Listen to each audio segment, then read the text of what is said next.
11 দিন ধরে আমি অন্য কারো স্ত্রী।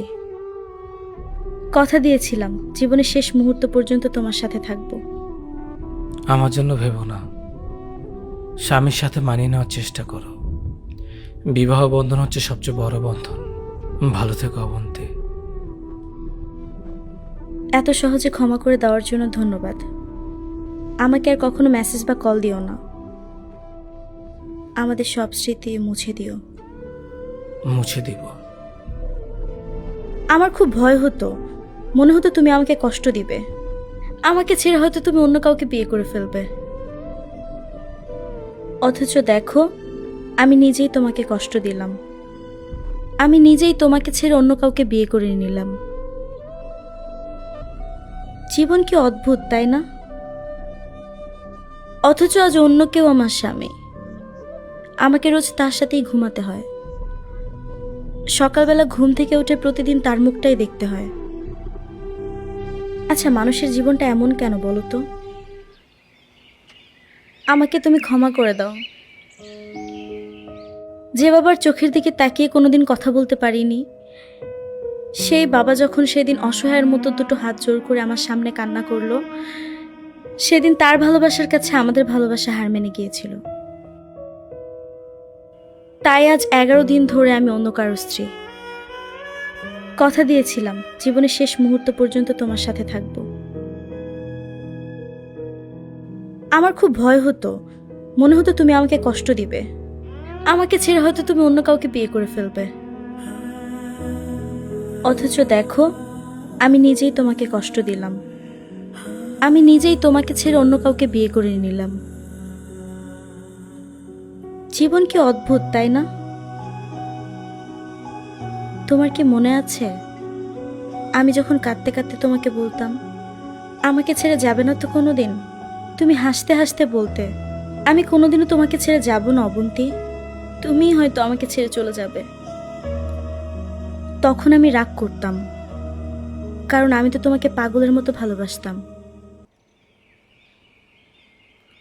তুমি নেই এরকম একটা পৃথিবী আমি কল্পনাই করতে পারতাম না। অথচ আজ অন্য কেউ আমার স্বামী। আমাকে রোজ তার সাথেই ঘুমাতে হয়। সকালবেলা ঘুম থেকে উঠে প্রতিদিন তার মুখটাই দেখতে হয়। আচ্ছা, মানুষের জীবনটা এমন কেন বলো তো? যে যাকে চায় সে যদি তাকে পায়, এতে প্রকৃতির কি আসে যায়? কেন প্রকৃতি তাদেরকে কাঁদায়? হুট করেই সবকিছু ঠিক হয়েছিল। আমি তাই ইচ্ছা করি তোমার সাথে যোগাযোগ বন্ধ করেছি, নাম্বারটাও বন্ধ করলাম।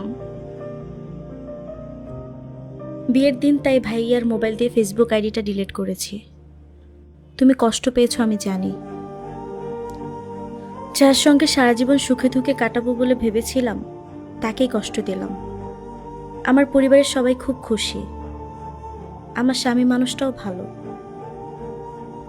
এখন পর্যন্ত ভালোই মনে হয়েছে আমার কাছে, ভবিষ্যতে কি হবে জানি না। তোমার কি আমাদের শেষ দেখার কথা মনে আছে? ওইটাই আমাদের শেষ দেখা হবে কোনোদিন তো ভাবিনি। আসলে মানুষের চিন্তার বাহিরেও তো কত কিছু ঘটে, তাই না? সেদিন তোমার সাথে 3 ঘন্টা ছিলাম, তাই না? অথচ এই 3 ঘন্টার মধ্যে আমরা কেউ কাউকে স্পর্শ করিনি। কিন্তু যখন তুমি আমাকে রিকশায় তুলে দেওয়ার জন্য হাত বাড়িয়ে দিলে, তখন প্রথম তোমাকে স্পর্শ করলাম। বিশ্বাস করো, সেদিন আমার কোনো কিছুতেই ছাড়তে ইচ্ছা করছিল না। রিকশা ছেড়ে দিল, আমিও ছেড়ে দিলাম তোমার হাতটা, আমার ভালোবাসা, আমার স্বপ্ন। নিজের পছন্দ মতো একটা মেয়েকে বিয়ে করে নিও। তোমার সাথে আমার অনলাইনে পরিচয়, তাই সিদ্ধান্ত নিয়েছি জীবনে আর কোনোদিন অনলাইনে যাব না। নাম্বারটাও চিরদিনের জন্য বন্ধ করে দিব। আজকের পর থেকে আমাদের আর কোনোদিন কথা হবে না। তোমার কাছে একটা অনুরোধ করি, যদি আমাদের কোনোদিন চলার পথে দেখা হয়ে যায়, তাহলে দয়া করে অচেনা হয়ে যেও। নিজের যত্ন নিও, জীবনটা গুছিয়ে নিও। একটাই তো জীবন। তুমি ভালো থেকো, আমি ভালো নেই।